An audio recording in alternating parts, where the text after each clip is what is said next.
Está escrito assim: o segredo do Senhor é para os que o temem. Vamos repetir? O segredo do Senhor é para os que o temem. Outra vez. O segredo do Senhor é para os que o temem. Antes de sentar, olha para quem está do teu lado e diga: Deus vai te revelar segredos esta noite.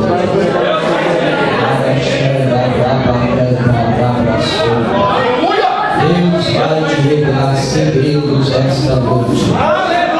Porque o eletricista conhece o segredo da luz, o pedreiro conhece o segredo da casa, o mecânico conhece o segredo do carro, o filósofo conhece o segredo da filosofia, o psicólogo conhece o segredo da psicologia. Por que não dizer que até mesmo a abelha conhece o segredo do mel? Mas eu descobri que esta igreja ainda conhece o segredo do céu, meu Deus.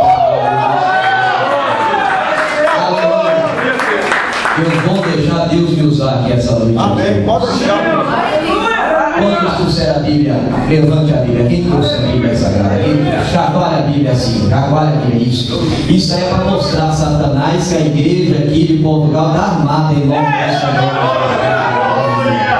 A Bíblia Sagrada, estes 66 livros, 1189 capítulos, 31.175 versículos, são mais de 810 mil palavras, 1.260 promessas de Deus. A Bíblia está dividida entre Antigo Testamento e Novo Testamento. Nós temos 39 livros no Antigo Testamento e 27 livros no Novo Testamento. O Novo Testamento está subdividido assim: 4 Evangelho, 21 Epístola, o livro profético e o livro histórico, que é o livro de Atos dos Apóstolos, que deveria se chamar Atos do Espírito, porque em cada versículo de Atos nós temos a presença do Espírito Santo, mesmo que está soprando aqui, fazendo você dar glória e louvando ao nome.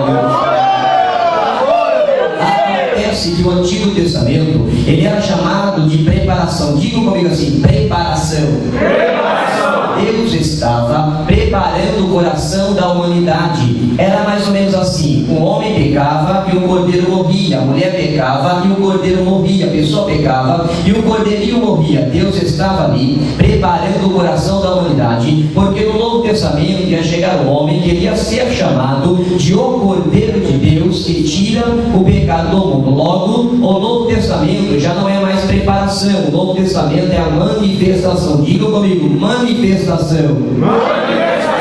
Novo Testamento é onde Jesus se manifesta. Você quer conhecer Jesus, saber quem é Jesus, o que ele fazia, o que ele comia, quem eram seus amigos, aonde ele ia, é só ler os evangelhos de Mateus, de Marcos, de Lucas e de João. Bem verdade que cada evangelista tem uma visão acerca de Jesus. Quem lê o evangelho de Mateus descobre que Jesus ele é rei. Vocês estão lembrados que quando entregaram Jesus para Anás, que ele cai na mão de Caifás, que ele cai na mão de Pilatos, ninguém viu causa nele para o condenar. E então quando ele cai na mão do governador, o governador olha para ele e diz assim: tu és rei, não é rei? Aí Jesus olha e diz assim: tu o diz. Ele diz: então você é rei. Aí Jesus falou: se meu reinado fosse dessa terra, eu teria súdito que não deixaria eu cair nas suas mãos. Ele disse: então você é rei. Aí Jesus abriu a boca e disse: mas foi para isso que eu nasci e para isso eu vim ao mundo.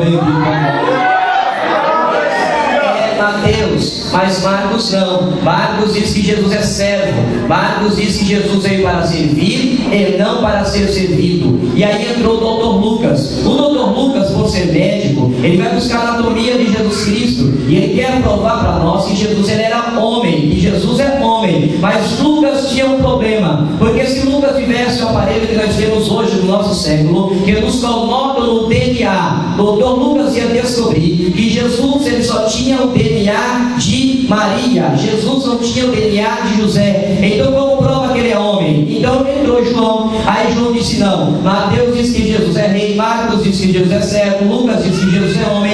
Quem lê o meu evangelho de João vai descobrir que Jesus é muito mais que rei, que Jesus é muito mais que servo, que Jesus é muito mais que homem. Quem lê o meu evangelho de João vai descobrir que ele é Deus. Então ele deixa escrito: no princípio ele era o verbo estava com Deus e o verbo era Deus. Aleluia.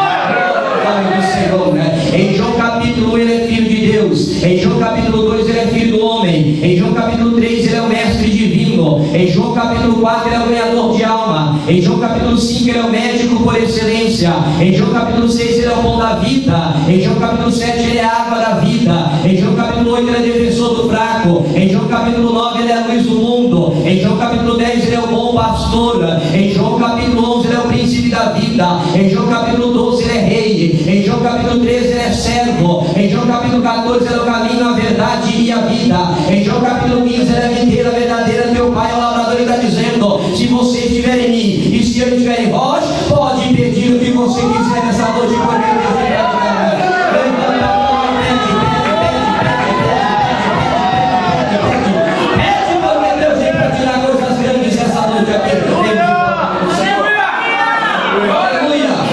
João capítulo de número 2, ele transforma a água em vinho. Foi o primeiro milagre que Jesus operou, transformando a água em vinho. Por quê? Porque ele é o maior transformador de vida. Deus é o maior transformador. Deus é aquele que pega a prostituta lá no templo do prostíbulo, abre a torneira da misericórdia, dá um banho de regeneração, expulsa os demônios do corpo dela, batiza com o Espírito Santo e põe na igreja como dirigente de círculo de oração.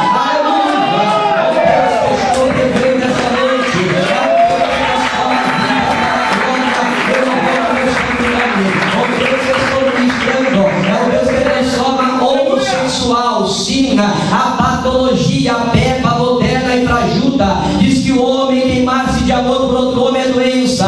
A patologia diz que o lesbianismo, isso é doença. Isso é o que a patologia está dizendo, porque a Bíblia diz que isso aí é demônio.